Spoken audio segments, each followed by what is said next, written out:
Bonjour, je suis Steve Biko Louraga. Je reviens pour une deuxième vidéo. Je veux répondre à Edgar Sohol qui a répondu sur mon post. A dit je viens de faire une vidéo et cette vidéo-là l'a emmené à répondre et a dit ceci. Il dit que Charles Blé Goudé a sauvé le pouvoir du président Laurent Gbagbo en 2004. Et je dis que ce n'est pas vrai.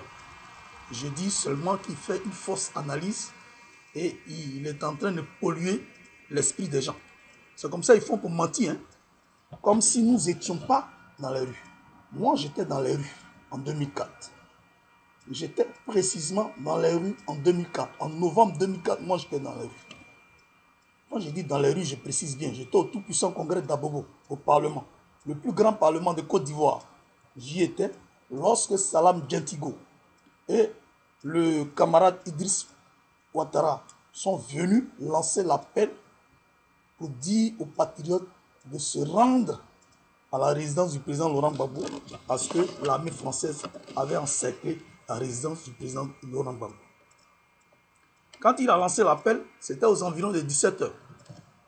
Et nous étions en train de murmurer, nous chamailler au Parlement.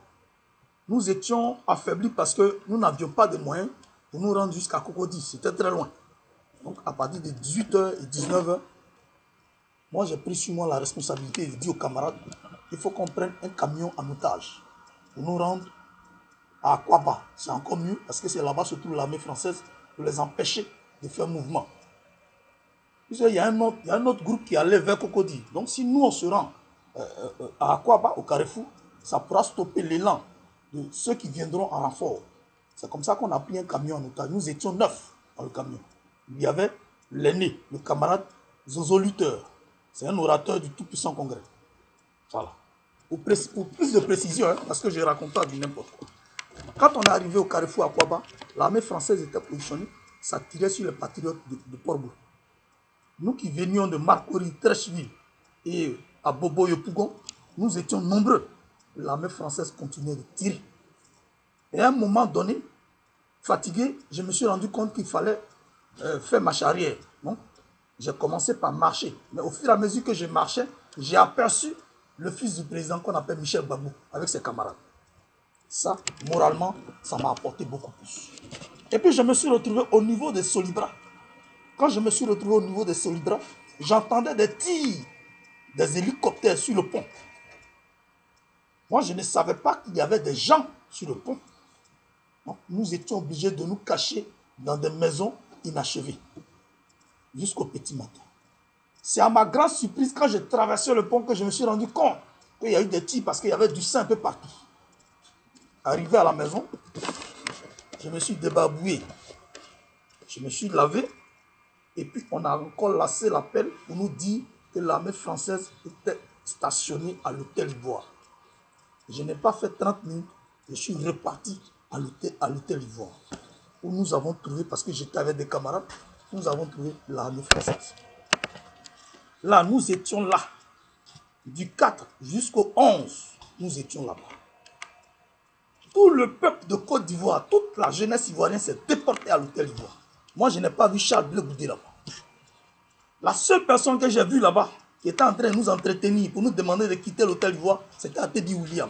Nous l'avons hué. Nous lui avons demandé que Laurent Gbagbo lui-même vienne nous dire de partir. Et il est parti. Blé Goudé n'était pas à l'hôtel Ivoire. Il a seulement lancé un appel parce que l'appel, moi je l'ai vu à la télévision.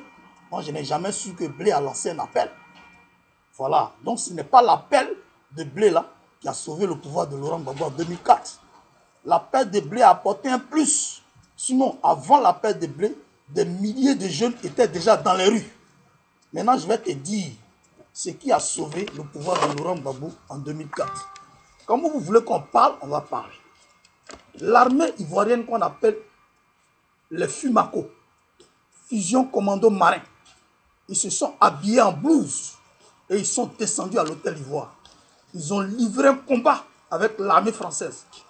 Et il y a eu des morts des deux côtés. C'est ce qui a entraîné le départ et la fuite de l'armée française. Voilà ce qui a chassé l'armée française et ce qui a sauvé le pouvoir du président Laurent Gbagbo. Si Blé, son appel peut sauver le pouvoir de Laurent Gbagbo, Où était-il en 2011?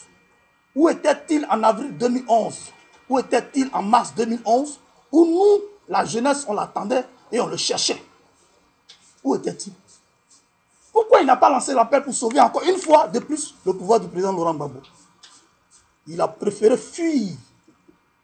Il a préféré fuir comme un lâche. Parce qu'il avait déjà traité, il avait déjà fait des deals avec des rebelles. Donc il cherchait maintenant à se positionner, il fallait se mettre en lieu sûr. Avec beaucoup d'argent, il est sorti. Et il a continué à engraisser sa famille. Aujourd'hui, son propre grand frère, Bleu Copé, lieutenant des eaux et forêts, il est rentré sain et sauf en Côte d'Ivoire. Je crois bien qu'il y a quelques mois qu'il est en Côte d'Ivoire. Il est tranquille là-bas. Il est tranquille, hein? Ça veut dire Blé, il n'est plus avec nous. Arrêtez de mentir. Quand on parle, laissez-nous parler. Vous pensez que vous allez cacher le soleil avec la main? Non. Tant que vous continuerez de parler, tant que vous continuerez d'humilier le président Laurent Gbagbo, moi, Biko, je vais sortir. Voilà. Gbagbo ou rien. Celui qui n'est pas Gbagbo, il le trouvera sur son chemin. Que Dieu nous bénisse. C'était ma deuxième vidéo pour répondre à Edgar Sohol, le menteur.